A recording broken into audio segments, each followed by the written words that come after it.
Cidade do México, Coyoacán, Calle Viana. Palco de um dos mais espetaculares assassínios políticos do século XX. Último refúgio do herói da Revolução Russa e líder lendário do Exército Vermelho, Leon Trotsky. A 20 de agosto de 1940, foi golpeado pelas costas com um picador de gelo por Ramón Mercader, também conhecido por Frank Jackson. Amando de Stalin.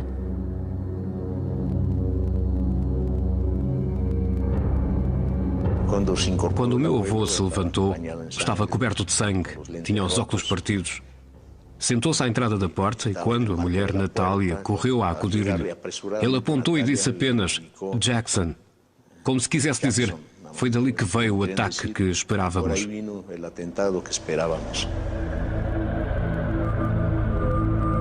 26 horas depois, Leon Trotsky estava morto. Há 43 anos da minha vida, consciente que sou um revolucionário. Lutei sob a bandeira do marxismo. Se pudesse começar tudo de novo, é claro que tentaria evitar um ou outro erro, mas jamais alteraria a abordagem principal.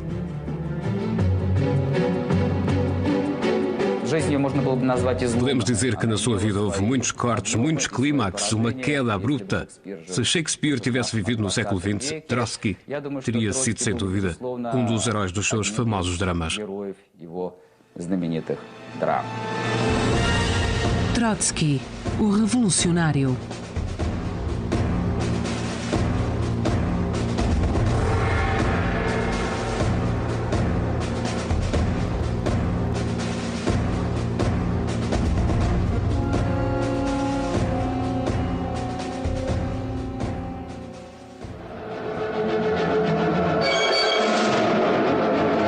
Em 1917, sob a liderança de Lenin, a classe operária tomou o poder numa grandiosa luta. O célebre filme de Sergei Eisenstein, Outubro. Imagens que mentem. O homem mais dotado ao lado de Lenin, Leon Trotsky, verdadeiro organizador da Revolução de Outubro, foi retirado da fotografia pelo seu maior inimigo. Desde muito cedo, Stalin começou a eliminar a figura de Trotsky. E quando exigiu supervisionar o filme de Einstein sobre a Revolução de Outubro, o seu objetivo era distorcer a imagem de Trotsky. Essa falsa impressão foi a que passou a circular mundo fora. C'est une falsification menée à l'échelle de toute la planète.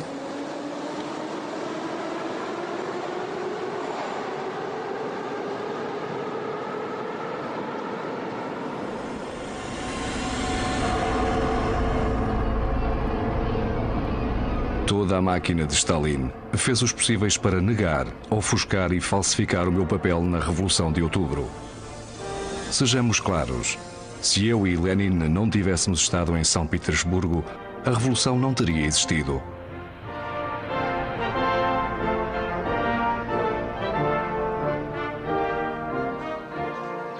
A capital russa em 1917. Palco do drama revolucionário que alteraria para sempre o destino da Rússia.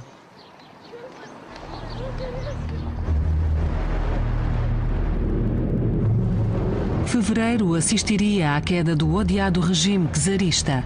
A guerra mundial e a angústia generalizada haviam levado o povo à rua. Após séculos de repressão, era o seu primeiro momento de liberdade. Do vazio de poder daí resultante surgiu um sistema duplo com grandes consequências. Por um lado, o governo interino dos partidos da classe média, por outro, o Conselho de Operários e Militares, o Soviet. Revolucionários de todo o país acorreram a Petrogrado.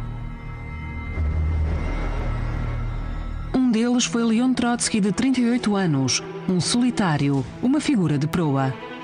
O seu rival, Lenin, era 10 anos mais velho. Liderava o partido radical, os bolcheviques. 2 missionários autonomeados. Penso que Lenin e Trotsky se viam como responsáveis pela classe operária que não tinha voz. Eles eram a sua avant-garde, falavam por ela. E essa ideia acabou por os consumir. Julgavam estar a criar uma verdadeira revolução do proletariado.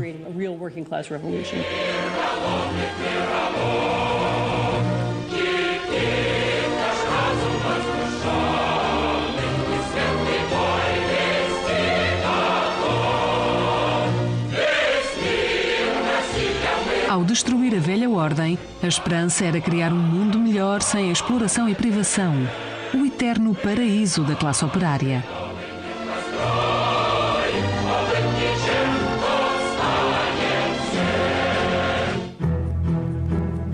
Foi por isto que Trotsky lutou nesse verão de 1917 com a sua arma mais afiada.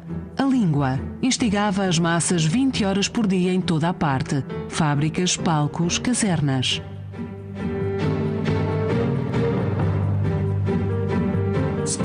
A atração de Trotsky resultava de uma crença fanática na ideia.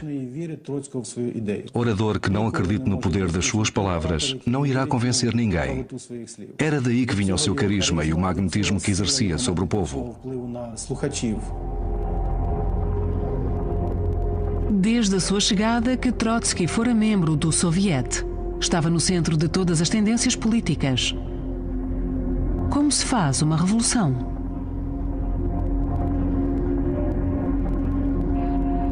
Surpreendentemente, Lenin, que há anos discutia essa questão com Trotsky, oferecia-se agora para colaborar com ele, mas Trotsky recusou.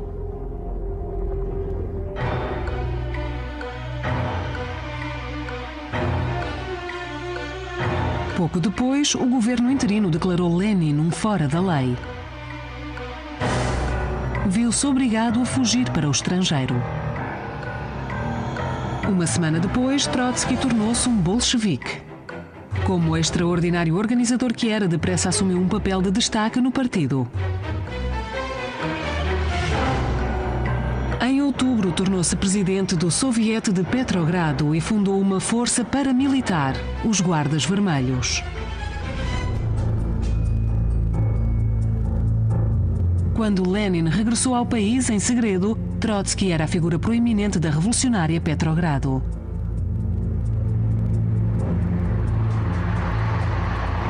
Lenin exortou uma imediata insurreição armada contra o governo burguês. Seria organizada por Trotsky, mas muitos dos líderes do partido não acreditavam na possibilidade do êxito.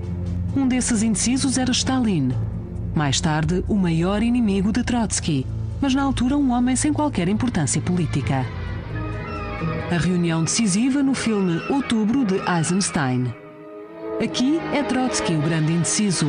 Só no fim concorda relutantemente.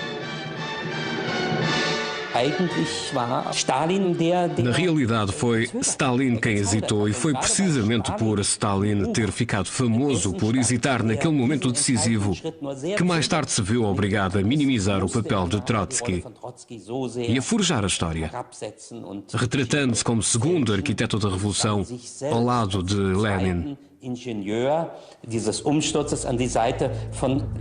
Por altura do filme Outubro de Lenin, de Mikhail Rohm, produzido para assinalar o 20º aniversário da Revolução, os papéis haviam se invertido por completo.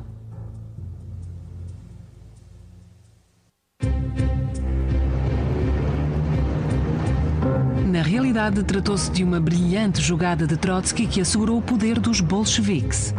À sua ordem, os Guardas Vermelhos infiltraram-se nas ruas de Petrogrado, ocupando pontos estratégicos e posições-chave sem dar nas vistas. Fábricas, repartições públicas, casernas.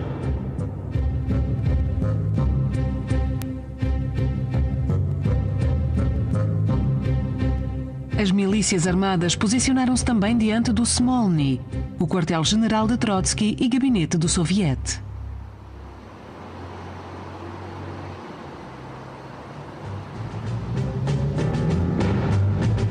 Foi aqui que, à 13h do dia 7 de novembro, Trotsky declarou destituído o governo interino.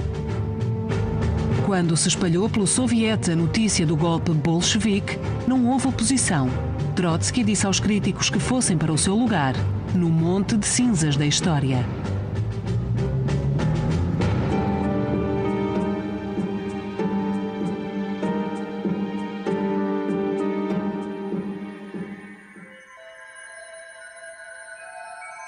último ato da chamada Grande Revolução de Outubro foi, no máximo, modesto. O assalto ao Palácio de Inverno, gabinete do governo interino, não passou de uma pequena escaramuça noturna que fez 6 mortos. Trotsky estava muito satisfeito. Fizeram uma das menos sangrentas revoluções da história da humanidade. Ninguém podia adivinhar o que se seguiria. Os revolucionários controlavam Petrogrado, mas pouco mais. O seu destino estava por um fio.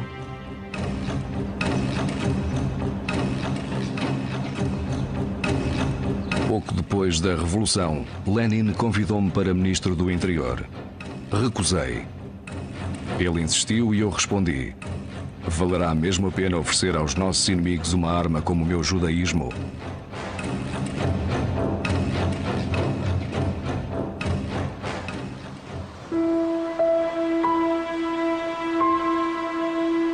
Leon Trotsky nascera exatamente 38 anos antes da Revolução de Outubro, a 7 de novembro de 1879. O seu nome, na altura, era Lev Davidovich Bronstein. A vida na pequena aldeia ucraniana de Yanovka era dura e monótona.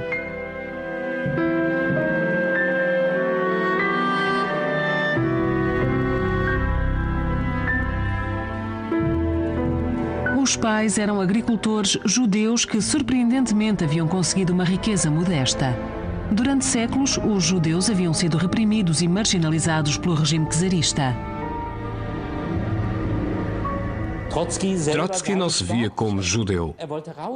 Queria despojar-se da pele de judeu. Queria ser alguém cujas origens não passavam de uma fina casca. A primeira fotografia de Lev Bronstein. Um menino de 9 anos, muito seguro de si, envergando orgulhosamente a farda da escola. Apesar das fortes restrições aos judeus, conseguira assegurar vaga numa escola da cidade de Odessa.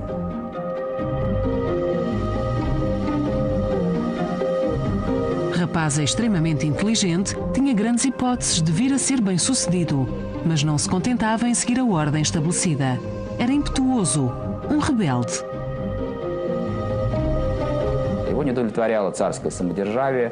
Não aceitava o regime czarista, a satisfação presunçosa da burguesia ou das condições deploráveis em que os trabalhadores viviam. Como muitos outros da elite intelectual russa, estava preparado a passar dificuldades para seguir o caminho revolucionário. Em 1896, juntamente com outros da mesma opinião, Bronstein fundou uma liga de trabalhadores na região de Odessa. Sentiam a vocação para mobilizar o proletariado para a luta de classes. Foi uma aventura perigosa. Com apenas 18 anos, foi detido e condenado. Ainda em prisão preventiva, Bronstein casou com a sua camarada de armas, Alexandra Sokolovskaya, 6 anos mais velha. Um raio de luz no caminho do desterro.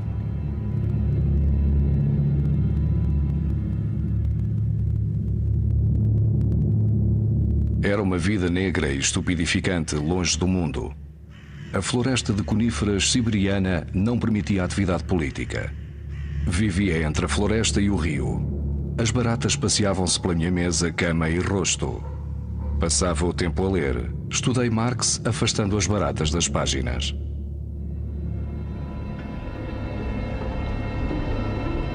O inquieto Bronstein não suportou o isolamento político por muito tempo.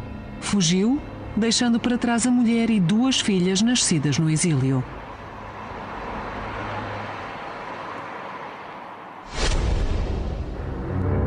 Em fuga, mudou de identidade. Lev Bronstein tornou-se Leon Trotsky. Agora, com 23 anos, tinha um sentido de humor negro. Trotsky era o nome de um dos guardas da prisão. Em Londres, conheceu pela primeira vez Vladimir Ilyich Ulyanov, que dava pelo nome de Lenin. Estratega sereno, pensou ter em Trotsky um aluno ávido e enviou-o numa viagem de estudo que abrangeu metade da Europa. Em Paris, procurava um apartamento e encontrou a felicidade. apaixonou-se por uma aluna de artes revolucionária chamada Natália Sedoia. Iniciou um período despreocupado. Esqueceu a família na Sibéria.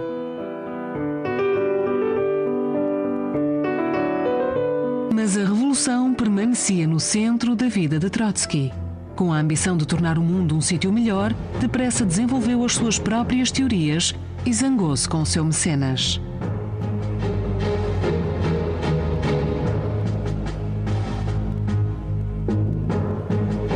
Embora para Lenin o partido estivesse primeiro, queria uma organização sem hierarquias ou limitações. Durante 14 anos, ambos travaram uma amarga batalha.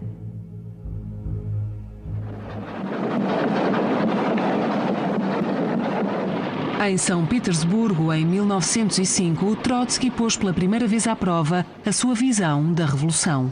Após confrontos sangrentos, o regressado do exílio declarou guerra ao regime czarista perante milhares de pessoas. Em outubro foi eleito presidente do Soviet, o primeiro conselho de operários do país. Com 26 anos, tornara-se um tribuno do povo. Para Trotsky, 1905 foi o ano decisivo. Deixou sua marca nas ações do Soviet de São Petersburgo durante os 52 dias da sua existência. De jornalista revolucionário passou a organizador revolucionário.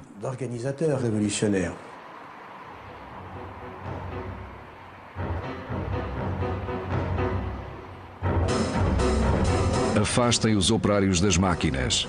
Arranquem-nos das fábricas. Conduzam-nos à rua. Ocupem os edifícios. Barriquem-se. Transformem a cidade num campo revolucionário.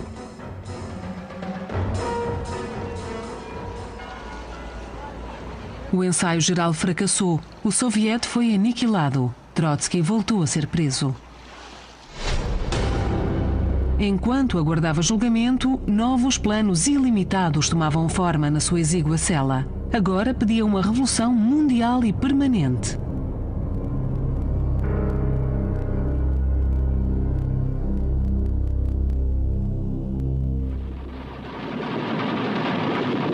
Passado um ano, a sentença. Novamente o exílio. Novamente na Sibéria, desta vez para sempre. Mas mesmo antes do comboio onde seguia chegar ao Círculo Polar Ártico, Trotsky conseguiu fugir. A situação era complicada. Teria de percorrer centenas de quilómetros de floresta desabitada. Durante os 7 anos seguintes, Trotsky viveu em Viena. O revolucionário sem pátria ganhava a vida como jornalista e editor. Era cliente habitual do Café Central, o ponto de encontro dos intelectuais da cidade. Todos o conheciam como o emigrado insatisfeito. Enquanto o czar governasse a Rússia, não podia regressar. Foi tempo de esperar e de colecionar arte, história, ciência. A psicanálise fascinava-o particularmente. Os poderes do inconsciente, os mecanismos da manipulação.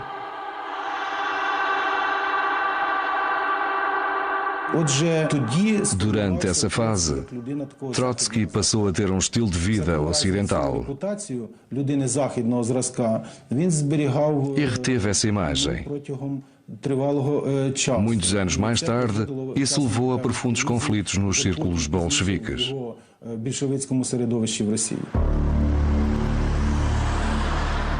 Em Viena, Trotsky conheceu o seu semelhante exato, o georgiano Josef Vissarionovich Djugashvili, ou Stalin. Também ele dedicara a vida à revolução, mas a sua luta era travada dentro da Rússia, na clandestinidade. Trotsky achou-o lúgubre e provinciano. Para Stalin, Trotsky seria sempre o arrogante boêmio ocidental. Dois revolucionários russos, dois mundos diferentes.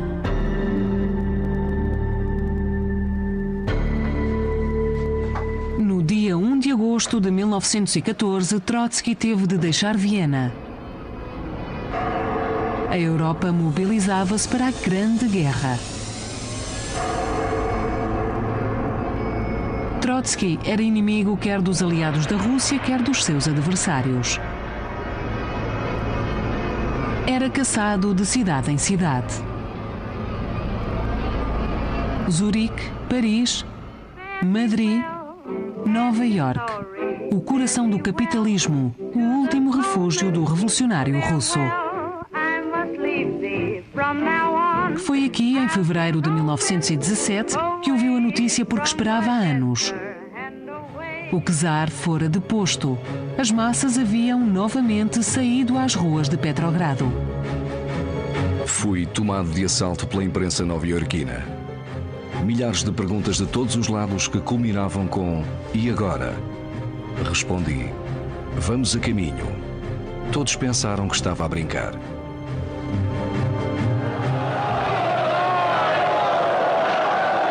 Oito meses depois, a brincadeira tornara-se realidade.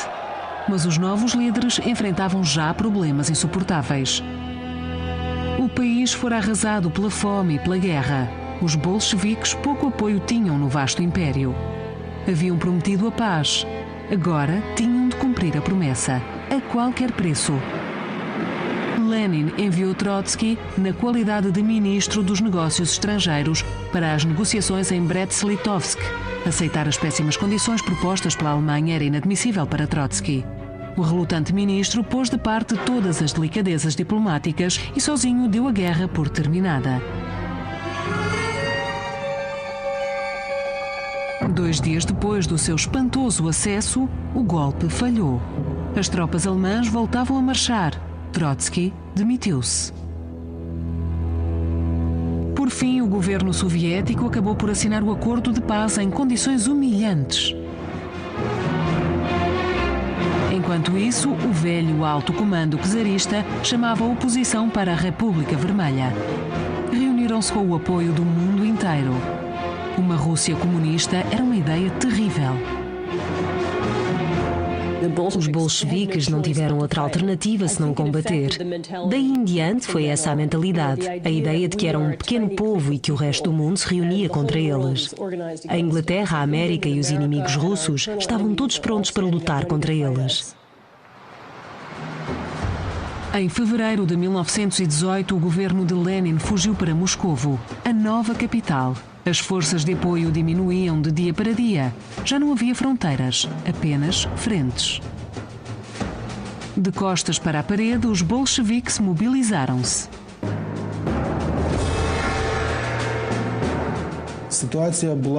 Aplicavam-se as palavras de Hamlet: ser ou não ser. A consequência foi a ideia da formação do Exército Vermelho. E a única coisa capaz de o criar a partir do nada era Trotsky.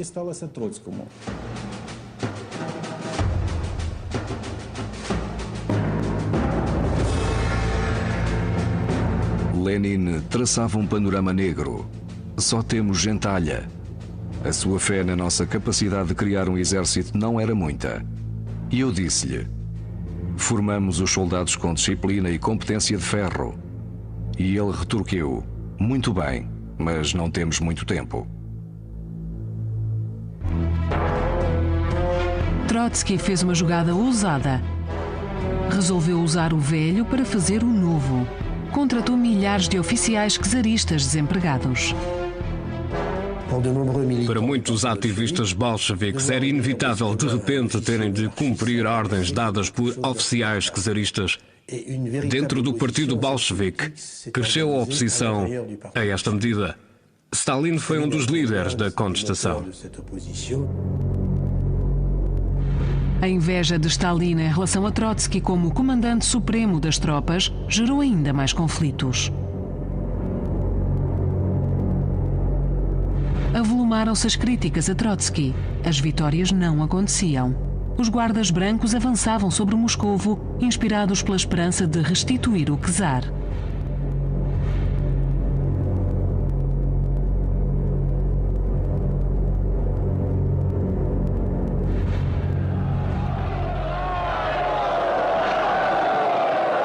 Imagens de manifestações comemorativas do aniversário do czar Nicolau II, para muitos ainda o líder do país. Estava preso e Trotsky planeava um julgamento mediático para revelar os seus crimes. Mas a 17 de julho, os Romanov foram fuzilados em Ekaterimburgo. Trotsky estava na frente de combate quando soube e defendeu a decisão de Lenin. A execução da família imperial era necessária, não apenas para incutir receio no inimigo, mas também para abalar as nossas fileiras. Caminhamos para a vitória absoluta ou para a derrota total.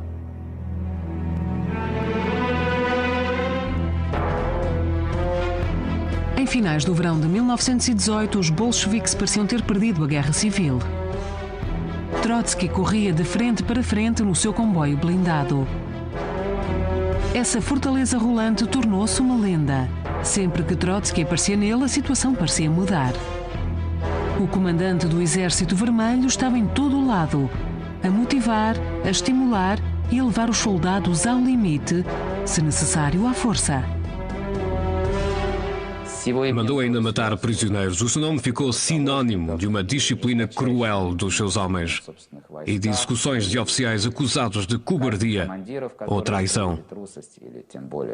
Também Trotsky e os generais brancos viviam sob as condições de uma guerra civil.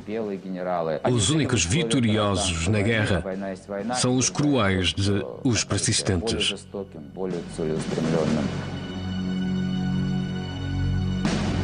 A Guerra Civil Russa tornou-se uma das mais sangrentas do século XX.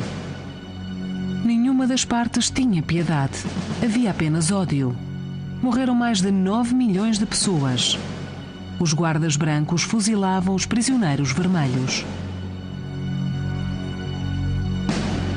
Um oficial branco empalado. Comissários vermelhos amarrados a crucifixos e enforcados. Um padre torturado até à morte. Para o terror branco, terror vermelho. O terror vermelho alastrou a olhos vistos. Em poucas semanas foram executadas sumariamente entre 10 e 15 mil pessoas. Por vezes, os tribunais revolucionários realizavam pequenas audiências, mas as pessoas eram muitas vezes simplesmente assassinadas sem qualquer julgamento. Para os propagandistas brancos, Trotsky era um homicida em massa, um carniceiro. Para os propagandistas vermelhos, era o herói carismático na luta contra a contra-revolução assassina, um santo.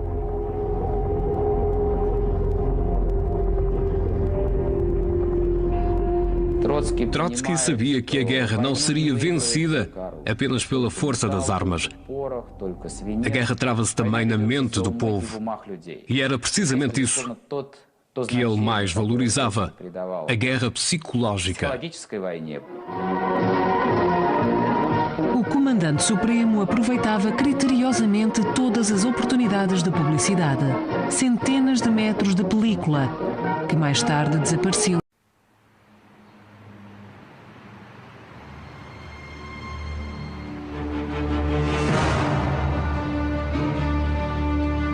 Cidade do México, Coyoacán, Calle Viana. Palco de um dos mais espetaculares assassínios políticos do século XX. Último refúgio do herói da Revolução Russa e líder lendário do Exército Vermelho, Leon Trotsky. A 20 de agosto de 1940, foi golpeado pelas costas com um picador de gelo por Ramón Mercader, também conhecido por Frank Jackson. A mando de Stalin.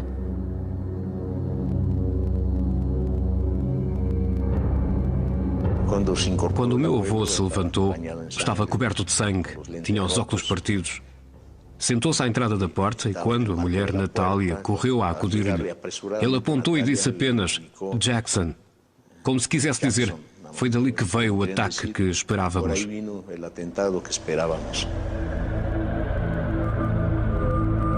26 horas depois, Leon Trotsky estava morto.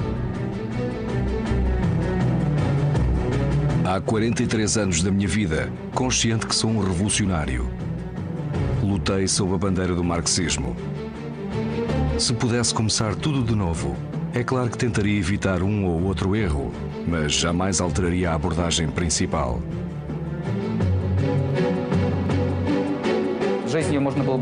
Podemos dizer que na sua vida houve muitos cortes, muitos clímaxes, uma queda abrupta. Se Shakespeare tivesse vivido no século XX, Trotsky teria sido, sem dúvida, um dos heróis dos seus famosos dramas.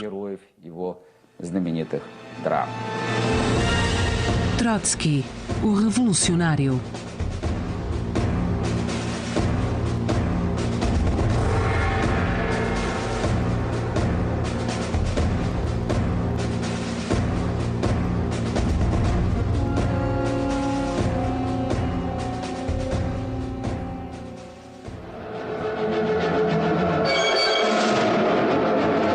Em 1917, sob a liderança de Lenin, a classe operária tomou o poder numa grandiosa luta.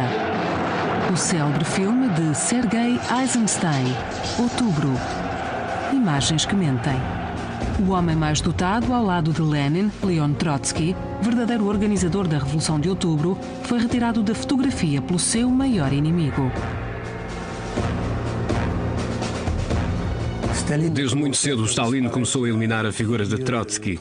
E quando exigiu supervisionar o filme de Einstein sobre a Revolução de Outubro, o seu objetivo era distorcer a imagem de Trotsky. Essa falsa impressão foi a que passou a circular mundo fora. C'est une falsification menée à l'échelle de toute la planète.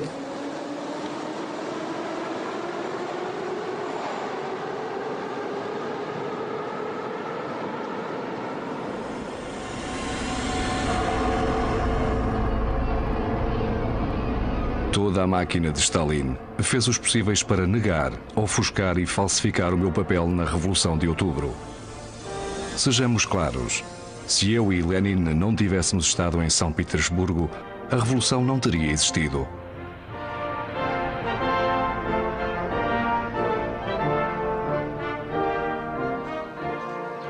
A capital russa em 1917. Em Trotsky, os antissemitas encontraram quem odiar, bem como os anticomunistas. A jovem República Soviética não estava preocupada. Apresentava-se como confiante e otimista, mas coisas terríveis aconteciam nos bastidores. A guerra civil lançara o país no caos e no suplício. Seguiu-se uma fome medonha. Milhares de pessoas morreram. As dúvidas crescentes acerca do prometido paraíso soviético levaram a greves e a revoltas camponesas no início de 1921.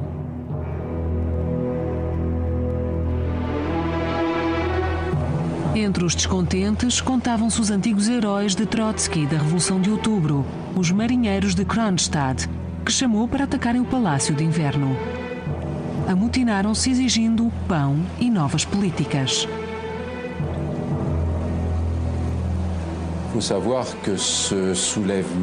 Essa insurreição foi vista por Lenin e Trotsky como uma ameaça fatal. Desta vez, não eram só os camponeses a opor-se-lhes. Os marinheiros de Kronstadt queriam o comunismo, mas não os bolcheviques.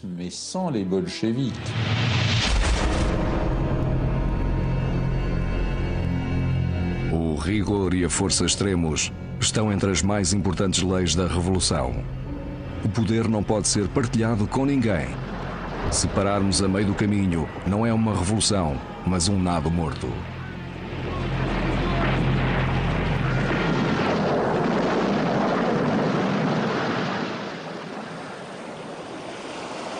Centenas de marinheiros morreram na contenção dos motins. Os bolcheviques tomaram o caminho dos jacobinos, da força do radicalismo, das reservas à democracia, do domínio da sociedade por uma única classe.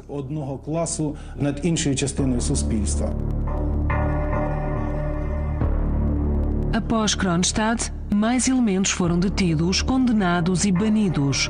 Os primeiros julgamentos mediáticos da República Soviética sob as ordens de Lenin e Trotsky.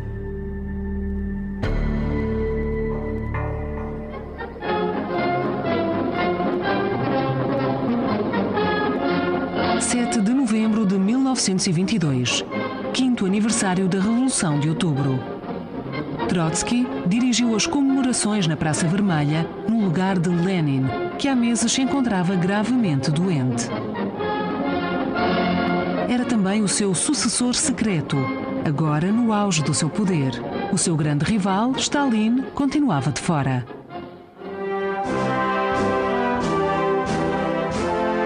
Trotsky era admirado pelos líderes comunistas de todo o mundo. Ele, por sua vez, aceitava as frenéticas homenagens. Marx foi o gênio criativo original. Lenin foi quem implementou o sistema. E Trotsky era Marx mais Lenin, na resolução de uma síntese ainda mais elevada.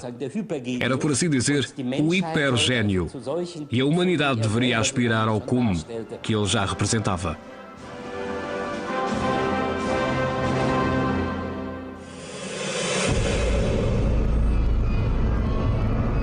No entanto, a estrela de Trotsky já estava em queda. Lenin, o seu principal apoiante, estava às portas da morte. O seu testamento foi profético. Alertou o partido para o excesso de confiança de Trotsky e para a incontornável sede de poder de Stalin.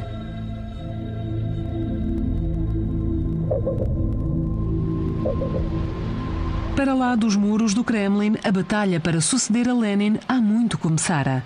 Devido ao seu poder para conceder privilégios, o novo secretário-geral do partido, Stalin, começava a ganhar um grupo de fiéis seguidores.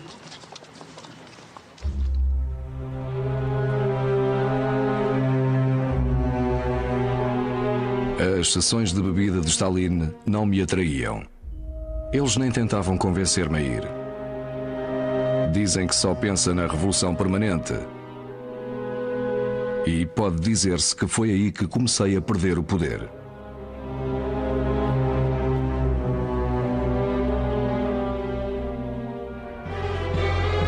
Em outubro de 1923, a rivalidade veio a público. Após violentos ataques de Stalin, Trotsky respondeu à acusação de querer dividir o partido e assumir a liderança.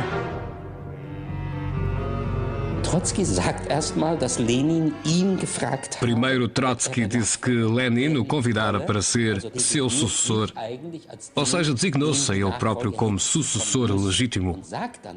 Mas disse a Lenin que, como judeu, não podia aceitar o cargo, assinando assim a sua sentença de morte.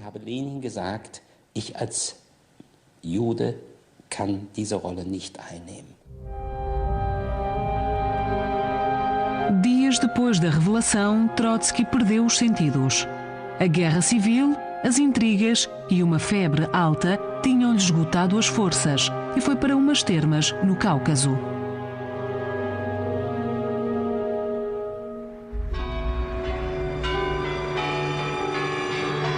Quando Lenin morreu, em 1924, Trotsky estava a centenas de quilómetros de Moscovo. Stalin telegrafou-lhe a data errada do funeral, pelo que, da direção do partido, só ele faltou à cerimónia.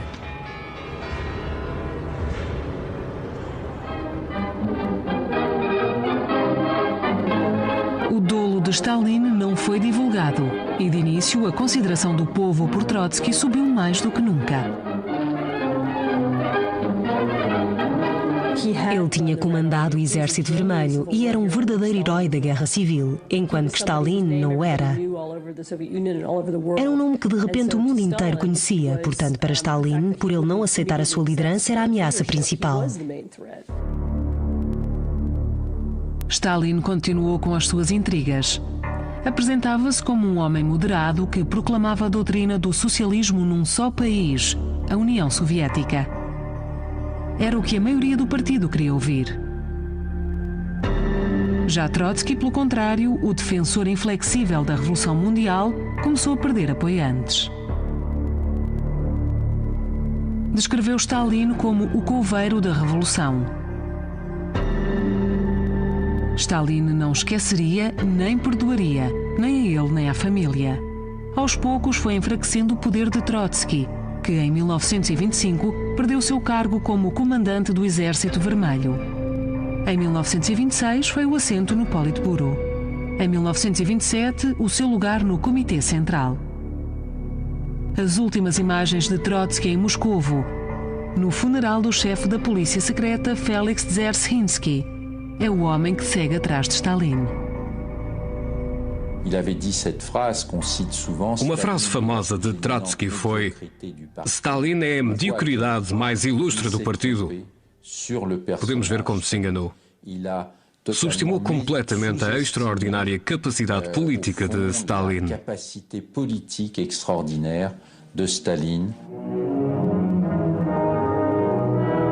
O filme de Eisenstein, Outubro, estreou em 1927 para assinalar o 10º aniversário da Revolução. Foi também o postal de parabéns de Stalin para Trotsky. O outrora herói era retratado como uma figura de galhofa que proferia expressões ocas.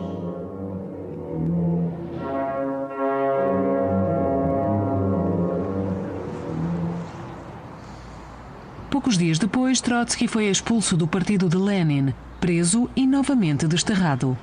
Desta vez pelos seus antigos camaradas.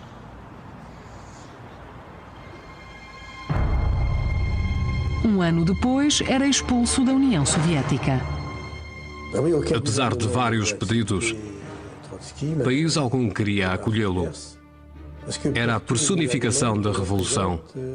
Um proeminente político britânico disse que a única coisa a fazer era colocá-lo contra uma parede e fuzilá-lo. Iniciou-se o terceiro e último exílio. Só a Turquia se dispôs a aceitar o revolucionário enjeitado. Trotsky passou a viver isolado numa pequena ilha perto de Constantinopla.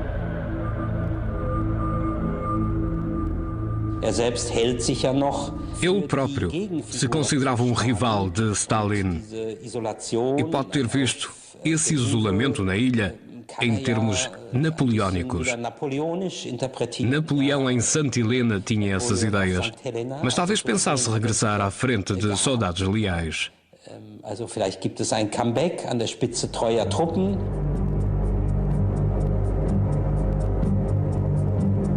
A vida é uma semente difícil de abrir. Se não quisermos resignar-nos às coisas, só podemos deixar-nos consumir por uma ideia grandiosa que nos eleva acima do nosso destino pessoal.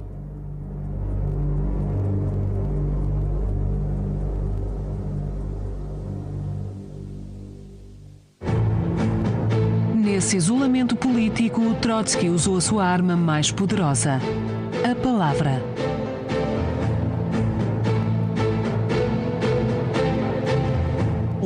Um dos motivos para se ter muito cuidado ao ler os escritos de Trotsky é o facto de, mais tarde, ele alterar a sua própria história.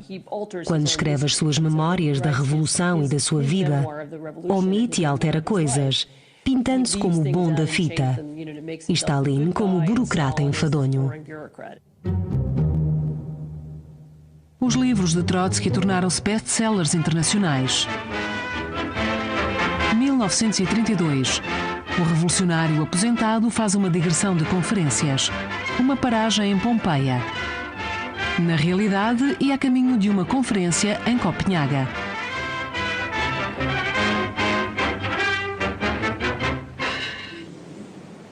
Trotsky estava uma vez mais no seu elemento, a falar para grandes plateias em alemão. Os camponeses, depois de se elevarem do seu estatuto medieval, não podem generalizar politicamente a sua ira.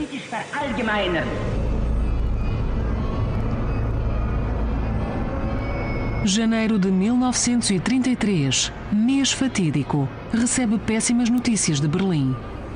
A sua filha, Sinaida, solitária no exílio, suicidara-se.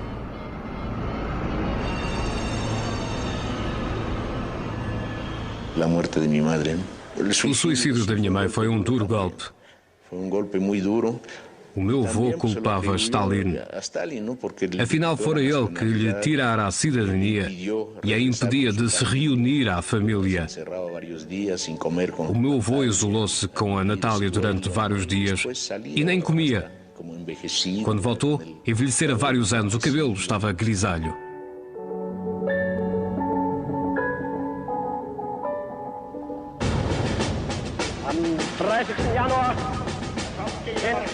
Nesse mesmo mês, desistira das suas esperanças de uma revolução do proletariado na Alemanha. Estávamos na era dos ditadores. Hitler em Berlim, Stalin em Moscovo. O grande líder do povo soviético rebaixara sistematicamente não só os seus rivais, mas também antigos aliados. Agora propunha-se eliminá-los.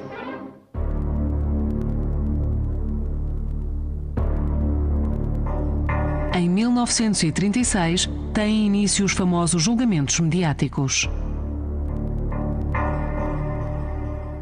Este foi o período em que os fundadores da Revolução, os bolcheviques, foram presos. Alguns foram a julgamento, outros foram fuzilados e outros presos. Foi o momento em que se livraram desta geração. E a pior sentença foi para Trotsky.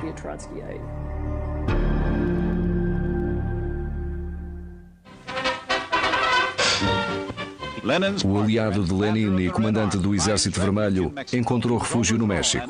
Foi deposto e exilado por Stalin, forçado a fugir de país para país, e o México acolheu-o.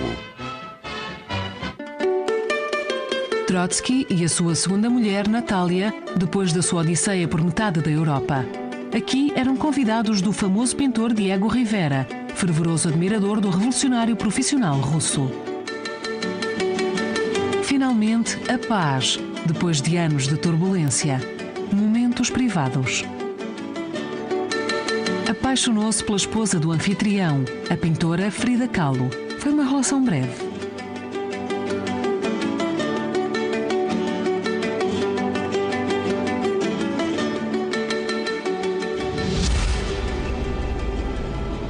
Entretanto, em Moscovo, Trotsky era condenado à morte como agente fascista. Tornara-se o inimigo público número 1, acusado de dezenas de milhares de crimes. O julgamento de Stalin contra mim é baseado em falsos testemunhos, obtidos sob métodos inquisitórios no interesse do poder vigente. Mas um inquérito imparcial confirmará que não há qualquer mancha na minha honra, tanto pessoal como política.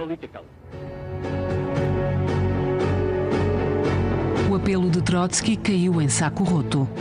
No Kremlin, há muito se tomara a decisão de mandar assassinar o crítico intransigente.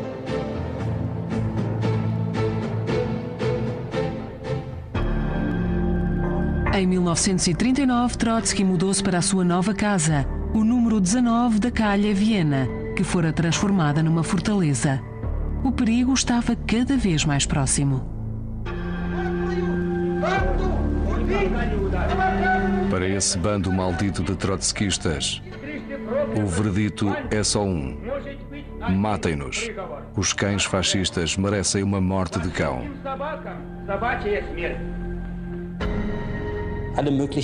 Na realidade, todos os possíveis traidores estavam a ser eliminados pelos agentes secretos de Stalin numa cadeia de homicídios. Tudo bem organizado. O cerco estava a apertar-se. Contudo, Trotsky desconhecia quão apertado o laço já estava. Ainda tinha esperança de que o filho mais novo, preso em Moscovo 2 anos antes, continuasse vivo.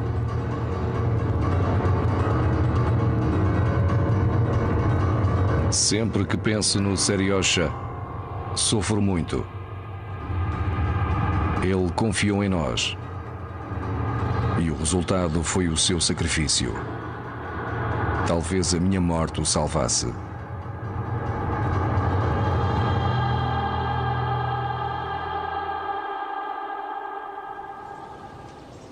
Mas tirando Trotsky, a mulher e o neto, já toda a família morrera.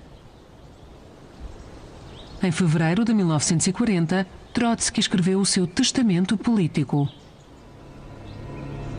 O longo braço de Stalin, a polícia secreta ou o GPU, já haviam colocado agentes perto do alvo. Na noite de 23 para 24 de maio de 1940, conseguiram entrar-lhe em casa. Eu estava a dormir tranquilamente e acordei de repente. Do jardim atiravam bombas para os quartos, incluindo o meu. Ouvi um estrondo. As chamas ergueram-se. Eu saí a correr e pensei que a casa inteira iria explodir. De súbito, ouvimos a voz do meu avô, todo contente. Estava eufórico, porque escapara ileso ao atentado.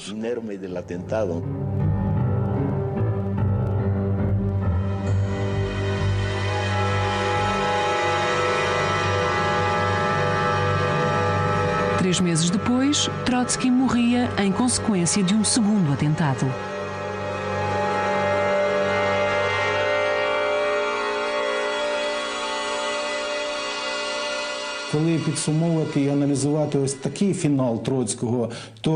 Ao pensarmos na sua morte, temos de ver que Trotsky foi vítima de uma máquina que ajudou a criar. Todos os bolcheviques defendiam a ditadura do proletariado, a ditadura da força. A violência como forma de trazer felicidade ao povo. Se virmos Trotsky como uma vítima, ele foi vítima da guilhotina que construiu. Dezenas de milhares de pessoas alinharam-se nas ruas para o seu funeral. No México, o seu assassino foi condenado à pena máxima, 20 anos de cadeia.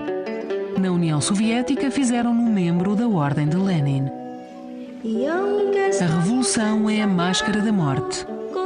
A morte é a máscara da revolução.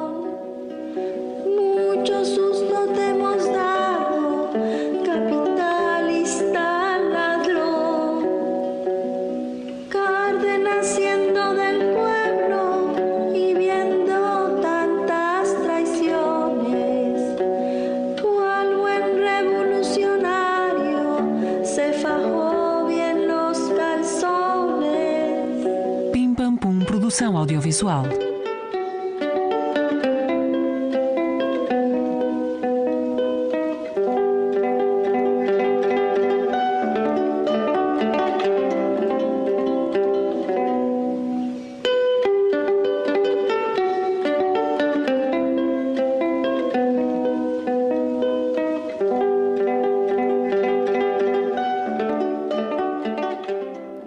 Trotsky, o revolucionário.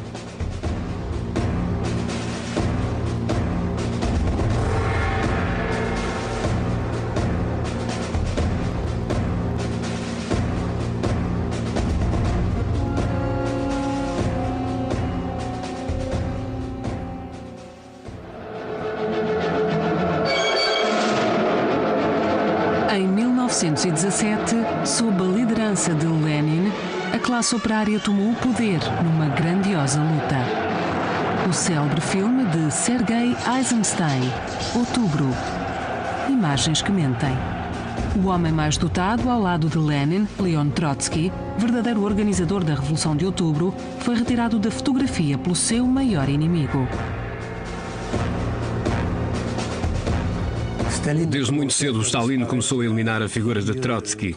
E quando exigiu supervisionar o filme de Einstein sobre a Revolução de Outubro, o seu objetivo era distorcer a imagem de Trotsky.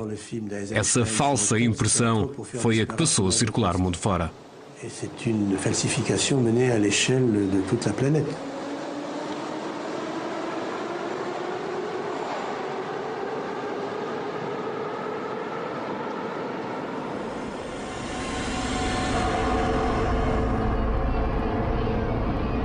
Toda a máquina de Stalin fez os possíveis para negar, ofuscar e falsificar o meu papel na Revolução de Outubro. Sejamos claros, se eu e Lenin não tivéssemos estado em São Petersburgo, a Revolução não teria existido.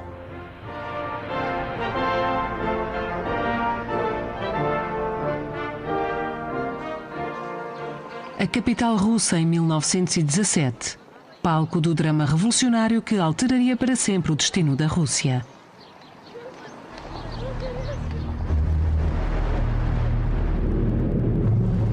Fevereiro assistiria à queda do odiado regime czarista.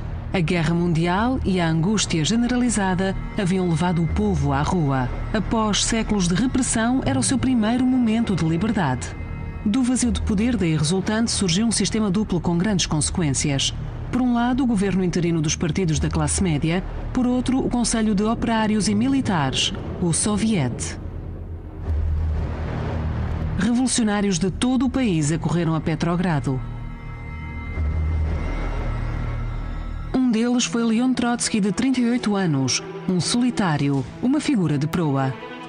O seu rival, Lenin, era 10 anos mais velho. Liderava o partido radical, os bolcheviques, 2 missionários autonomeados. Penso que Lenin e Trotsky se viam como responsáveis pela classe operária que não tinha voz.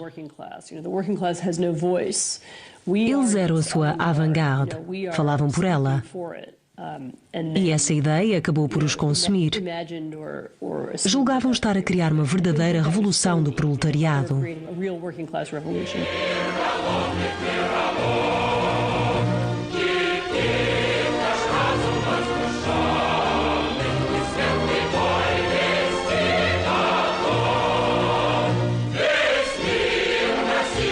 Ao destruir a velha ordem, a esperança era criar um mundo melhor sem exploração e privação. O eterno paraíso da classe operária.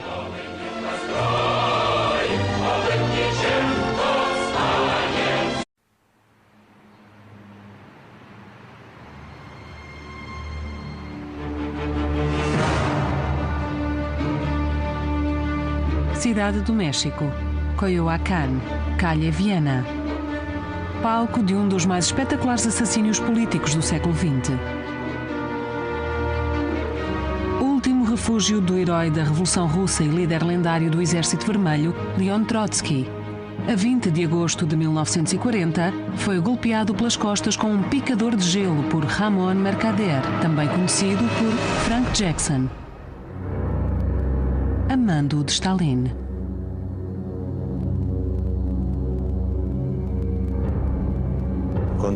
Quando o meu avô se levantou, estava coberto de sangue, tinha os óculos partidos. Sentou-se à entrada da porta e quando a mulher Natália correu a acudir-lhe, ele apontou e disse apenas Jackson, como se quisesse dizer, foi dali que veio o ataque que esperávamos.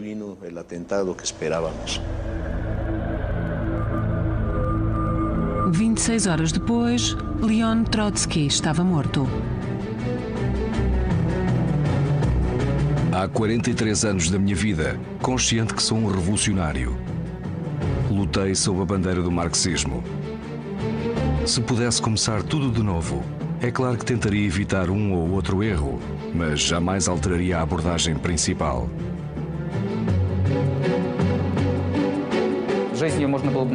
Podemos dizer que na sua vida houve muitos cortes, muitos clímaxes, uma queda abrupta. Se Shakespeare tivesse vivido no século XX, Trotsky teria sido, sem dúvida, um dos heróis dos seus famosos dramas.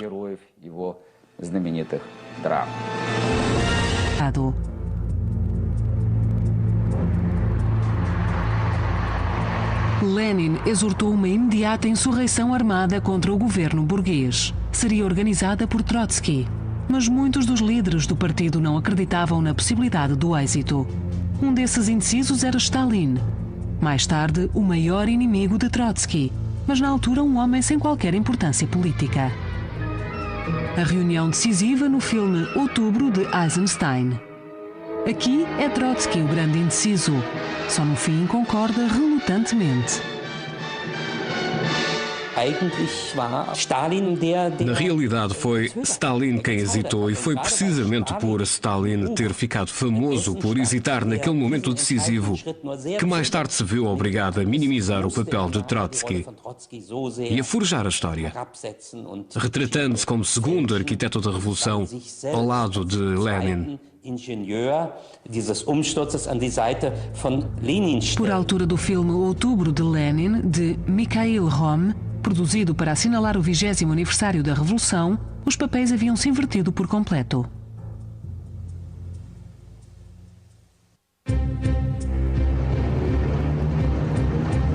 Na realidade, tratou-se de uma brilhante jogada de Trotsky que assegurou o poder dos bolcheviques. À sua ordem, os guardas vermelhos infiltraram-se nas ruas de Petrogrado, ocupando pontos estratégicos e posições-chave sem dar nas vistas. Fábricas, repartições públicas, casernas.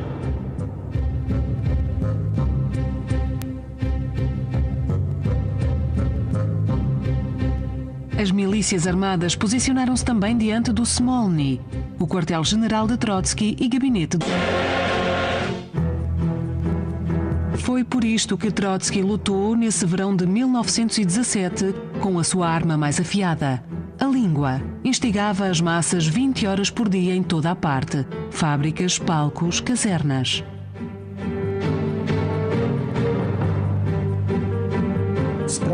A atração de Trotsky resultava de uma crença fanática na ideia.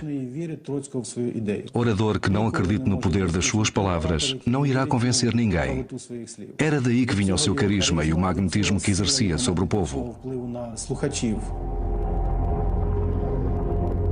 Desde a sua chegada que Trotsky fora membro do Soviet. Estava no centro de todas as tendências políticas. Como se faz uma revolução?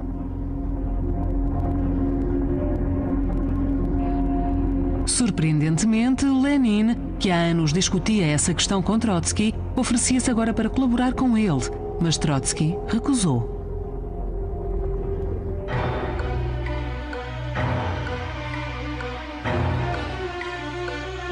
Pouco depois, o governo interino declarou Lenin um fora da lei. Viu-se obrigado a fugir para o estrangeiro. Uma semana depois, Trotsky tornou-se um bolchevique. Como extraordinário organizador que era, depressa assumiu um papel de destaque no partido. Em outubro, tornou-se presidente do Soviet de Petrogrado e fundou uma força paramilitar, os Guardas Vermelhos. Quando Lenin regressou ao país em segredo, Trotsky era a figura proeminente da revolucionária Petrogrado.